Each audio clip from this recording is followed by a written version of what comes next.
Good morning student, कैसे हैं आप सब? ठीक ठाक। चलिए, बहुत अच्छी बात है। तो चलिए अब आज हम पाठ 9 पढ़ते हैं, जो कि है वचन। इस पाठ में हम जानेंगे कि वचन कितने प्रकार के होते हैं, वचन किसे कहते हैं, वचन की परिभाषा क्या है और वचन का प्रयोग जो है किस प्रकार होता है। ठीक है, तो चलिए पहले पढ़ते हैं वचन की परिभाषा। शब्द के जिस रूप से उसके एक या अनेक होने का बोध हो उसे वचन कहते हैं। अब चित्र में देखिए, लड़की स्कूल जा रही है, ठीक है, और दूसरी ओर क्या है, लड़कियां स्कूल जा रही हैं। यहाँ पर लड़की एक है इसलिए यहाँ एक वचन है, वो लड़की कहा गया है, और यहाँ पे लड़कियां इसलिए कहा गया है कि बहुत सारी लड़कियां हैं। ठीक है, अब वचन के भेद कितने होते हैं बच्चों? वचन के 2 भेद होते हैं, एक वचन और बहुवचन। ठीक है, एक वचन में बच्चों किसी भी वस्तु या व्यक्ति स्थान का बोध एक वचन से होता है, यानी एक चीज़ होती है, जैसे पुस्तक है, घड़ी है, बालक है, एक है तो एक वचन कहेंगे। लेकिन जब यही चीज़ें एक से अधिक होती है तो क्या कहेंगे? तो हम बहुवचन कहेंगे। पुस्तकें, घड़ियाँ, ठीक है, ये बहुवचन कहेंगे। अब है बहुवचन की पहचान। बच्चों, बहुवचन की पहचान 2 प्रकार से होती है, संज्ञा या सर्वनाम शब्द से और क्रिया से। ठीक है, कुत्ता भौंक रहा है, कुत्ता क्या है बच्चों? संज्ञा है। ठीक है, और वचन के अनुसार एक वचन है, और कुत्ते भौंक रहे हैं, यहाँ पे क्या है बच्चों? यही बहुवचन हो गया है। सर्वनाम में मैं जाता हूँ क्या है? एक वचन। ठीक है, और हम जाते हैं, ये क्या हो गया? बहुवचन हो गया। ठीक है, उसी तरह क्रिया से प्रयोग होता है दूसरे में। फूल खिल रहा है, ये एक वचन है, और फूल खिल रहे हैं, यहाँ फूल तो बच्चों एक वचन का संकेत कर रहा है, लेकिन क्रिया रहे हैं किसका संकेत कर रही है? चीज़ों के बहुवचन होने का, फूलों के बहुत सारे होने का संकेत कर रही है। ठीक है, तो यहाँ पर क्रिया के द्वारा हमें पता चल रहा है कि जो शब्द है, फूल है, वो बहुत सारे हैं। वचन के संबंध में ध्यान देने योग्य बातें। वचन में ध्यान देने योग्य बातें होती है बच्चों। कई बार होता है कि हम आदर के कारण बहुवचन का प्रयोग करते हैं, जैसे पिताजी अखबार पढ़ रहे हैं। ठीक है कहाँ आता है बच्चों? बहुवचन के लिए आता है, लेकिन पिताजी बहुत सारे तो नहीं हैं, तो ये हैं क्यों आया है? पिताजी बड़े हैं इसलिए आदर स्वरूप हैं का प्रयोग हुआ है।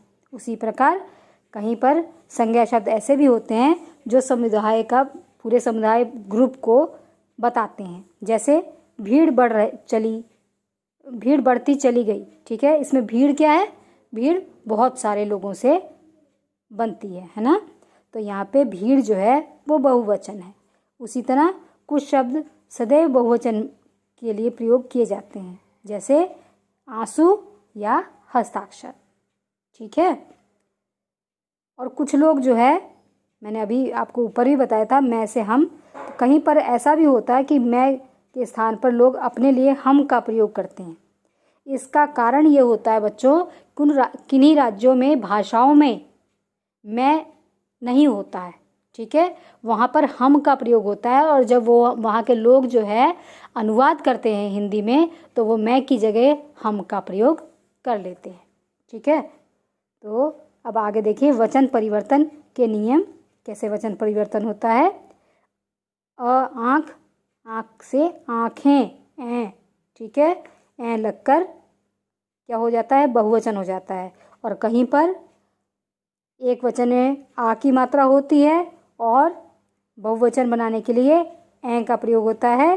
ठीक है, माला से मालाएं। उसी तरह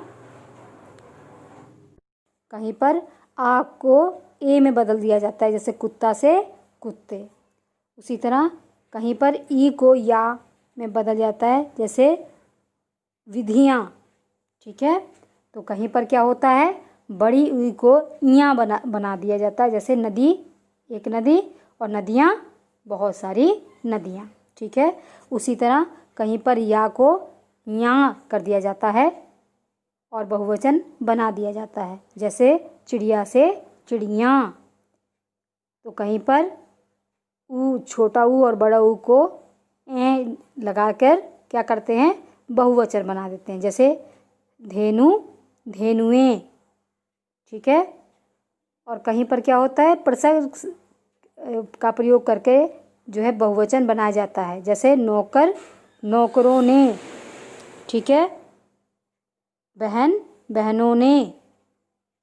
कुछ शब्दों में एक वचन बहुवचन का कोई परिवर्तन नहीं होता, वो उसी तरह लिखे जाते हैं। जैसे राजा का राजा ही रहता है, परिवर्तित नहीं होता है। तो कुछ में गण, वर्ग, जन को जोड़ा जाता है और उसे बहुवचन बना दिया जाता है। जैसे अध्यापक का अध्यापक गण।